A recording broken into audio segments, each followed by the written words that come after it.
তো নমস্কার বন্ধুরা, আমি সুনীল মাহাতো আর আপনারা দেখছেন সুনীল ইনফরমেশন টিভি। তো আমাদের রাজ্যের মুখ্যমন্ত্রী মমতা বন্দ্যোপাধ্যায়কে নিয়ে প্রতিবেদন যে করছি, সেই প্রতিবেদন করতেও ইচ্ছা আর হচ্ছে না। কারণ মমতা বন্দ্যোপাধ্যায়ের প্রতিবেদন করার মানে কেউ তাকে কিন্তু সেইভাবে দেখছে না।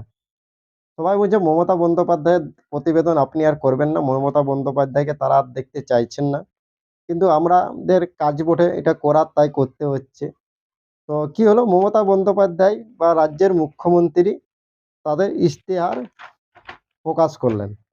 তো সেই ইশতেহারেও সেই একই অবস্থা। কি অবস্থা? তো সেই নির্লজ্জের মতো মিথ্যা কথা বলে গেলেন আমাদের রাজ্যের মুখ্যমন্ত্রী মমতা বন্দ্যোপাধ্যায়। কি বললেন? বেশিরভাগটাই তিনি দিয়েছেন নির্বাচন কমিশনারের বিরুদ্ধে কথা বলেছে আর বিজেপি সরকারের বিরুদ্ধে কথা বলেছে। ইশতেহারে যে তিনি কি কাজ করেছেন সেগুলো না বলে নির্বাচন কমিশনারকে নিয়ে তিনি ব্যস্ত হয়ে এখন পড়েছেন। কারণটা কি?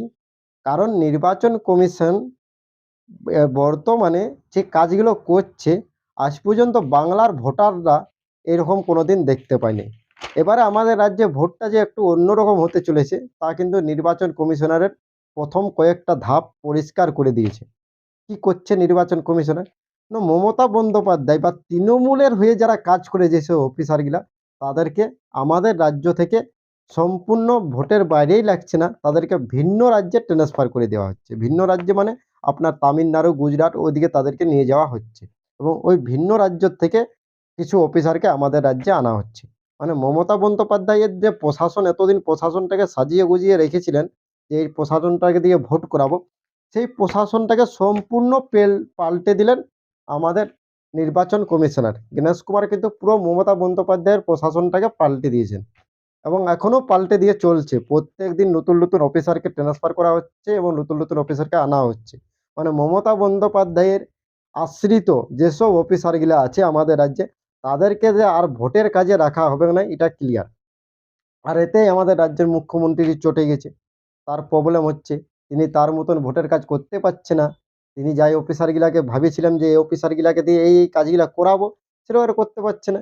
তখন কি হচ্ছে? তখন তিনি এইসব কথা বলছে। তিনি কি বলছে ইশতেহারে আপনাদেরকে একটু শোনাচ্ছি, দেখুন।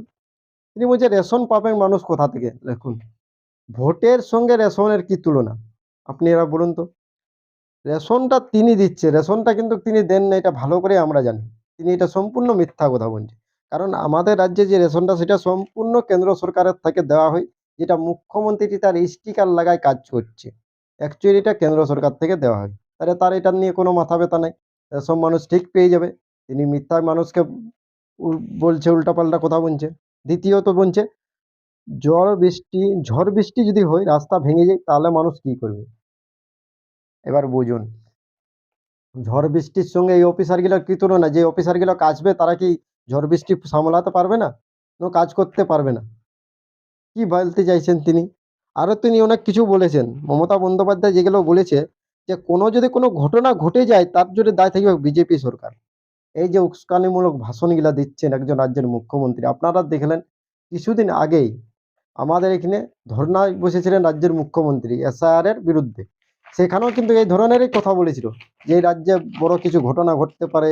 এক এক শ্রেণীকে যদি আমি বলে দিই, তো এক শ্রেণী আরেক শ্রেণীকে শেষ করে দিবে। এরকম কিছু তিনি উস্কানিমূলক কথা বলেছিল, বর্তমানেও তিনি বলছেন এগুলা। আরেকটা তিনি এখানে যেটা সব থেকে নির্লজ্জের মতন কথা বলেছে, সেটা হলো সংবিধান। তিনি বলছেন যে নির্বাচন কমিশনার কোন রকম সংবিধান মানছেন না। বলুন, যে রাজ্যের মাননীয় মুখ্যমন্ত্রী নিজেই সংবিধান মানেন না, আইন কানুন কোনো কিচ্ছু তিনি মানেন না, তিনি নির্বাচন কমিশনারকে দোষ দিচ্ছে। কি অবস্থায় চলে গেছে, রাজ্যটা নিয়ে চলে গেছে মুখ্যমন্ত্রী মমতা বন্দ্যোপাধ্যায়। আর তার থেকেও আরো বড় জিনিস যেটা বলছেন, যে আমাদের রাজ্যে নাকি 2 কোটি মানুষকে তিনি কাজ দিয়েছেন।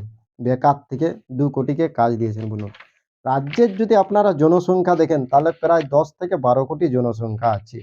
তার মধ্যে 2 কোটিকে কাজ দিয়েছে 15 বছরে। কে কাজ পেয়েছে আপনারা বলুন তো। এটা সম্পূর্ণ মিথ্যা কথা বলছে কি নাই রাজ্যের মুখ্যমন্ত্রী। তো এই হলো মুখ্যমন্ত্রীর বর্তমান অবস্থা।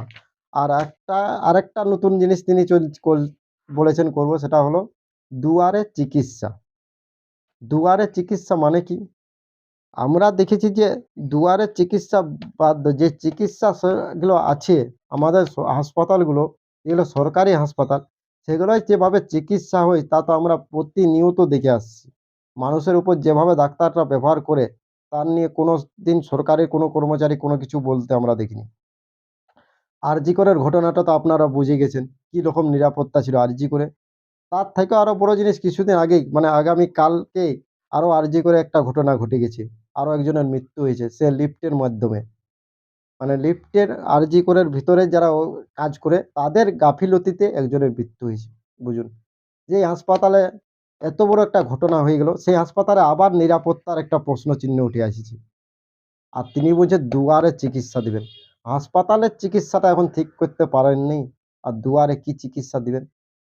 এই হলো আমাদের রাজ্যের মুখ্যমন্ত্রী। তিনি নিজে ইডির কাজে বাধা দিয়েছেন। ইডির তদন্ত চলাকালীন সেখানে প্রবেশ করেছেন এবং ইডির হাত থেকে ফাইলপত্র কার্যত লুটে নিয়েছে। মানে একজন সাংবিধানিক পদে থাকে একটা সাংবিধানিক সংস্থা ইডি, তাকে এইভাবে তার বিরুদ্ধে এইভাবে কাজ করেছে তিনি।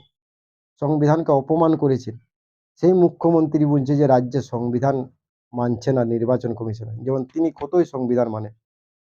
তিনি নিজে সংবিধান মানেন না, নিজে আইন কানুন কিচ্ছু মানেন না। নিজেই আমাদের রাজ্যে আপনারা তো জানেন মমতাই সব থেকে শেষ কথা। মমতাই আইন, মমতাই সংবিধান, মমতাই সব। সংবিধান তিনি তো সুপ্রিম কোর্টে যেয়ে উল্টা কথা বলেছেন। তিনি সুপ্রিম কোর্টকেই মানেন না। কোর্ট-টোর্ট কিচ্ছু মানেন না। তিনি আর সংবিধান নিয়ে কথা বলছেন। এই হলো আমাদের রাজ্যের বর্তমান অবস্থা।